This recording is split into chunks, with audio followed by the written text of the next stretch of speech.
नमस्कार दोस्तों, stock market studies में फिर से एक बार आपको बहुत-बहुत स्वागत करता हूँ। तो इस वीडियो के अंदर मैं ऐसे कुछ इम्पोर्टेंट्स कंपनी के अपडेट शेयर करने वाला हूँ, जो आपको लास्ट तक ज़रूर देखना चाहिए क्योंकि इस वीडियो के अंदर मैं वही कंपनी के बारे में चर्चा करूँ, जो अपकमिंग टाइम्स में एक बहुत बड़ा धमाका कर सकते हैं। तो सबसे पहले मैं डिस्कशन करूँगा आईईएक्स के बारे में। आईईएक्स लगातार कुछ दिनों से लगातार गिरते चले जा रहा है। मुझे बहुत सारे कमेंट्स भी आए कि आईईएक्स लगातार गिरते चले जा रहे हैं, इसके पीछे क्या कोई रीज़न होगा? देखिए, मैं यहाँ पे रीज़न के बारे में चर्चा नहीं करूँगा क्योंकि मैं पिछले वीडियो में आपके साथ डिस्कशन किया था और आज मैं आपको यहाँ पे बताऊँगा कि अगर करेक्शन हो रहा है तो वो कहाँ तक आ सकता है। देखिए, पहली बात कंपनी के ऊपर जब मुझे पैटर्न्स दिखा था, कुछ इस तरीके से शोल्डर, बड़ा-सा एक हेड बने, उसके बाद 2 बार शोल्डर बने और फाइनली यहाँ पे ब्रेकआउट हुआ और उसके बाद रीटेस्ट भी किए और एंट्री बना और उसके बाद धीरे-धीरे करके टारगेट को अचीव किया। तो बेस्ट तरीके से एंट्री और बेस्ट तरीके से यहाँ पे टारगेट होता हुआ देखने को मिले। अभी 2 चीज़ों को देखना, सबसे पहले आपको करना क्या है? आपको करना यह है कि जो यहाँ पे जो रेंज बना है, यहाँ पे जो रेंज बने, उसके अकॉर्डिंग मैं बात करूँ कि कंपनीज़ के ऊपर जब भी इस तरीके से रेंज बन के टारगेट अचीव हुआ, तो अगर उसको ब्रेकआउट करके ऊपर जा रहा है तो आपको देखना है नेक्स्ट रेजिस्टेंस लेवल कहाँ पे है। इसका नेक्स्ट जो रेजिस्टेंस लेवल था, वो कुछ इस तरीके से लेवल था 250 रुपीज़ के आसपास। और 250 रुपीज़ के आसपास जाने से पहले ही देखिए वहाँ से ही कंपनी के ऊपर एक बिग फॉल हो गया। तो एक्चुअली कंपनी के ऊपर बड़ा फॉल होने के पीछे अलग रीज़न था। तो उसके बाद देखिए जिस तरीके से कंपनी करेक्शन हुआ और प्रीवियस जो टारगेट लेवल था उसको ब्रेक डाउन किया, तो लोगों के मन में क्वेश्चन आ रहा है क्या नीचे आ सकते हैं? अगर देखिए यहाँ से अगर नीचे आए तो नेक्स्ट जो इसका सपोर्ट लेवल रहेगा वो है 163 का लेवल। 163 का लेवल एक स्ट्रांगली इसका सपोर्ट लेवल बनेगा क्योंकि यही लेवल में कंपनी का 200 डेज मूविंग एवरेज भी है, साथ ही साथ एक सपोर्ट लेवल भी है। तो दो तरीके से लेवल्स यहाँ पे देखने को मिला, जो लेवल्स कंपनी के लिए यहाँ पे एक प्रेशराइज लेवल बन सकता है। तो मुझे लगता है जो सिचुएशन क्रिएट हुआ उसके अकॉर्डिंग मैं बात करूंगा कि कंपनी इसके ऊपर लगातार एक गिरावट का माहौल बन सकते हैं, लगातार एक प्रेशराइज बन सकते हैं। तो अगर लगातार एक प्रेशराइज बने तो वो कहाँ तक आ सकता है? तो जो लेवल्स यहाँ पे निकल कर है, उस लेवल्स के बारे में बात करूँ तो कंटिन्यूसली यहाँ पे सेलिंग प्रेशर है। इस सेलिंग प्रेशर के कारण कंपनी नीचे आने का चांसेस तो रहेगा।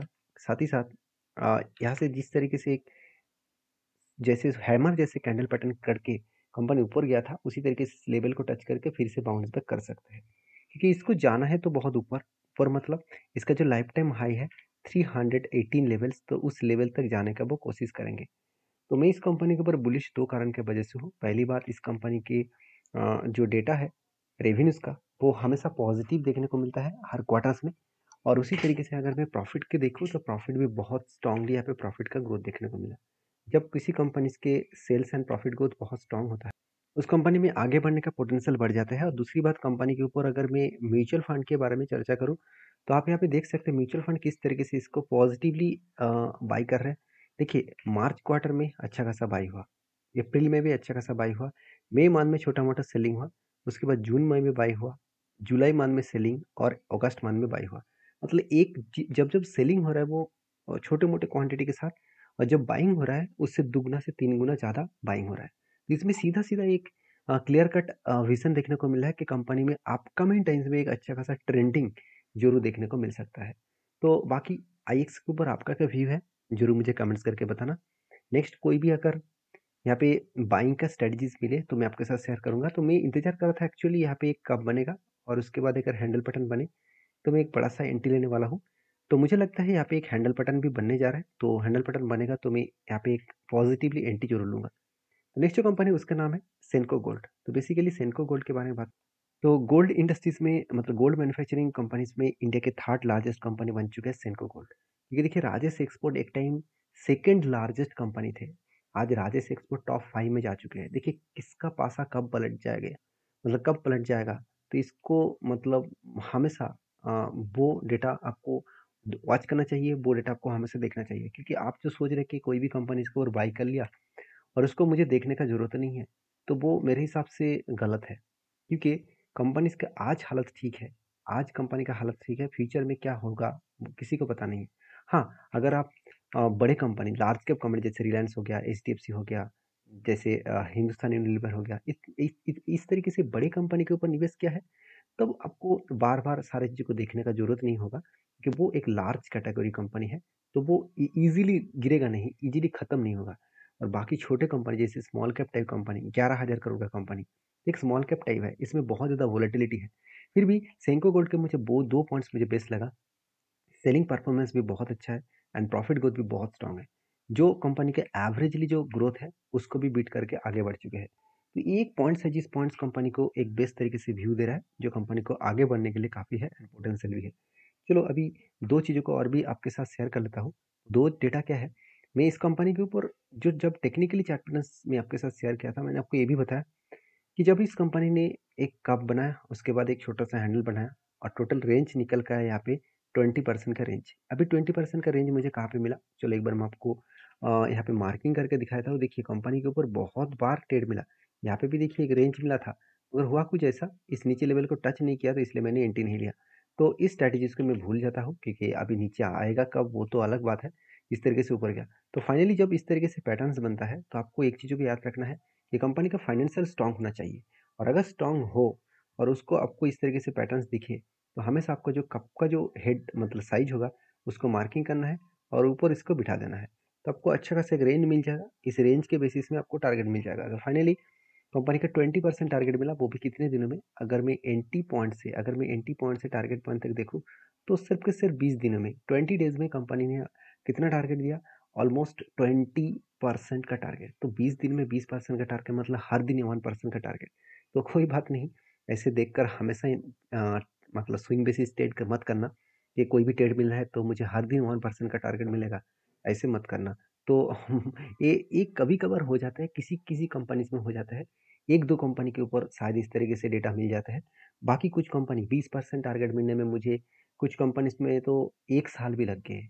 1 साल नहीं, एक कंपनी के ऊपर मुझे 1.5 साल लग गए थे। तो होता कुछ ऐसा कि कभी कभी कुछ सेक्टर स्लो में चलता है, कुछ कुछ सेक्टर में ट्रेंडिंग होते हैं, तो उसका सीधा सीधा फायदा आप उठा सकते हैं। तो आपको करना क्या है, आपको चेक करना है कि कंपनी का कितना ग्रोथ है। तो देखिए ग्रोथ के हिसाब से बात करूँ तो रेवेन्यूज में उतना खास नहीं है। एक स्मॉल कैप टाइप कंपनी के ऊपर हमेशा इस तरीके से वोलेटिलिटी रहेगा। और प्रॉफिट ग्रोथ में देखिए प्रॉफिट कुछ बार ज़्यादा हो गया, कुछ टाइम कम हो गया, इस तरीके से वोलेटिलिटी हालत देखने को मिले। फिर भी एक बात पॉजिटिव है कि कंपनी का sales and profit growth strong है। शायद शायद इसीलिए इंस्टीट्यूशन इस कंपनी के ऊपर धीरे धीरे करके क्वांटिटी एडिंग करना स्टार्ट किए। म्यूचुअल फंड भी 2.5% से 4% होल्डिंग कर दिया और एफआईएस के पास 14% होल्डिंग से आज 7% हो चुका, मतलब 50% होल्डिंग म्यूचुअल फंड ने क्या किया, बेच दिया। तो इस बात को आपको याद रखना है कि हमेशा हम लोग यही सोचते हैं कि इंस्टीट्यूट मतलब सॉरी म्यूचुअल फंड नहीं, एफआईएस ने माल बेचा। तो हम लोग यही सोचते हैं कि जब भी हम लोग किसी कंपनी के ऊपर काम करने के लिए जाते हैं तो ईजिली किसी भी कंपनी के ऊपर ट्रेड ले लेना सही होगा। ऐसे बिल्कुल नहीं, आपको कुछ पॉइंट्स को जरूर हाईलाइट करके देखना पड़ेगा। तो उनमें से एक कुछ पॉइंट्स मैं आपके साथ शेयर किया हूँ और आप मेरे साथ जुड़े रहिए। बहुत सारे डेटा अपडेट मैं आपके साथ शेयर करूँगा और जल्द से जल्द मैं एक नया सीरीज़ लेके आने वाला हूँ।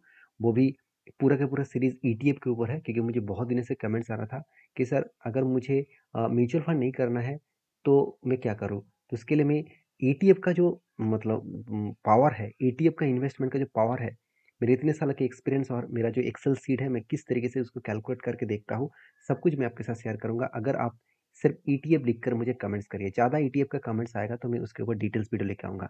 आपको ईटीएफ का पावर समझाऊँगा कि लोग सोचते हैं कि म्यूचुअल फंड में मतलब मार्केट में ही पैसा बनता है, म्यूचुअल फंड में पैसा बनता है, ईटीएफ में पैसा नहीं बनता। तो आपको प्रूव करके दिखाऊँगा कि ईटीएफ में भी मतलब 22 से 23%, 25% तक मतलब प्रॉफिट कमा जा सकता है। तो चलो नेक्स्ट कंपनी के बारे में चर्चा करते हैं, उसका नाम है वीवो ग्लोबल। देखिए वीवो ग्लोबल भी एक ज्वेलरी कंपनी है। आज वीवो ग्लोबल का हालत खराब है क्योंकि इसका सेक्टर वाइज बात करूँ तो कंपनी 8 नंबर रैंकिंग में आ चुके हैं। इस तरीके से रैंकिंग खराब होने के पीछे मेन वजह है कंपनी का सेल्स एंड प्रॉफिट बुरी तरीके से खराब होना। क्योंकि अगर आपको डेटा देखा तो देखिए सेल्स में तो फिर भी पॉजिटिव है, मगर प्रॉफिट में बुरी तरीके से हालात खराब है। 47 करोड़ से सीधा सीधा 27 करोड़ हो चुके हैं, मतलब 50% प्रॉफिट कम हो गया। तो जब किसी कंपनी के 50% प्रॉफिट कम हो जाते हैं तो वहाँ पे एक रिक्सी जोन हो ही जाते हैं, एक रिक्सी जोन बन ही जाते हैं। तो कहने का मतलब है कि आप जब इस तरीके से कंपनी पर काम करने के लिए जाएंगे तो आपको दो चीज़ों को याद रखना है। पहली पॉइंट्स क्या है, पहली पॉइंट से कंपनी के ऊपर ट्रेंडिंग पे कितना था, आज ट्रेंडिंग कितना है। देखिए मैं वीवो ग्लोबल को कोई बेकार कंपनी तो नहीं कहूँगा, क्योंकि जो कंपनी यूएस में, जर्मनी में, साथ ही साथ यूके में, मतलब यूरोप कंट्रीज में खुद के पेजेंट्स बना चुके हैं, खुद की बिज़नेस को फैला चुके हैं, तो वो कंपनी आज नहीं तो कल तो खड़ा होगा ही, क्योंकि यूएस मार्केट आज सब जानते हैं रिसेशन के चलते हुए, इकोनॉमिकली क्राइसिस के चलते हुए आज बहुत स्लो डाउन है। तो वहाँ पे कंपनी को रिकवरी करना इतना आसान नहीं होगा, तो उसको थोड़ा-सा टाइम लग सकता है। बाकी आपके क्या व्यू है? ज़रूर मुझे कमेंट्स करना, क्योंकि वीवो ग्लोबल के ऊपर जब मुझे कोई टेक्निकली चार्ट पैटर्न्स मिले, तब मैंने आपको ये भी शेयर किया था कि बार-बार वो इस रेंज के अंदर घूमने का कोशिश कर रहे हैं, तो वो नीचे आएगा। इस नीचे लेवल ₹270 के आस-पास आने का चांसेस है, क्योंकि यही कंपनी के लिए एक स्ट्रांगली सपोर्ट लेवल है। अभी सपोर्ट लेवल कहाँ से मिला? देखिए, 2023 में एक सपोर्ट लेवल आया था। उस सपोर्ट लेवल से कंपनी बिग बाउंस किया, मतलब इस लेवल को वो एक बार रिटेस्ट कर चुके हैं। अगर उसको ऊपर जाना था, तो वो यहाँ से ऊपर चले जाते, मगर ऊपर जा नहीं पाए। मतलब इसका मतलब है कंपनी के ऊपर बायर एक्टिव नहीं है, सेलर ज़्यादा एक्टिव है, मतलब इसको नीचे लेके आएँगे और इस सपोर्ट को ब्रेक करने का कोशिश करेगा। अगर सोचिए इस सपोर्ट एक एक बार ब्रेक हो जाए, तो जो कोविड का लेवल था कौन-सा? ₹114 के आसपास, तो इस लेवल तक आने का वो कोशिश करेंगे। तो जो लोग सोच रहे हैं कि इस कंपनी के ऊपर अभी क्या मैं कुछ पोजीशन क्रिएट करूँ, तो उसके लिए बता दूँ, रिस्की ज़ोन में है, तो एक बार आप आपके फाइनेंशियल एडवाइज़र के साथ बातचीत करके काम करिएगा। तो नेक्स्ट जो कंपनी है उसके बारे में चर्चा करूँ, उसका नाम है मोसेक्स ओवरसीज मतलब एडुकॉन लिमिटेड। तो मोसेक्स ओवरसीज एडुकॉन लिमिटेड बेसिकली एक ऐसी कंपनी है जो एक सिर्फ 41 करोड़ का कंपनी है। तो अपडेट क्या है इस कंपनी का? इस कंपनी का अपडेट है, कंपनी जल्द से जल्द 3:1 रेशियो का बोनस इशू करने जा रहा है, मतलब हर एक के बदले 3% देने जा रहा है। इसको देखकर खुश मत हो जाना, क्योंकि यहाँ पे कंपनी का प्राइस देख लीजिए, सिर्फ ₹185 के आसपास है। मतलब कंपनी एक पेनी स्टॉक है, और भी पेनी बन जाएगा और आप पूरी तरीके से फंस सकते हैं, क्योंकि कंपनी का परफॉर्मेंस मुझे ठीक ठाक नहीं लगा। बाकी आप एक बार रिसर्च करके सारा चीज़ देख सकते हैं। तो वीडियो अच्छा लगे तो प्लीज़ लाइक करना। मिलते हैं नेक्स्ट वीडियो में, तब तक के लिए धन्यवाद।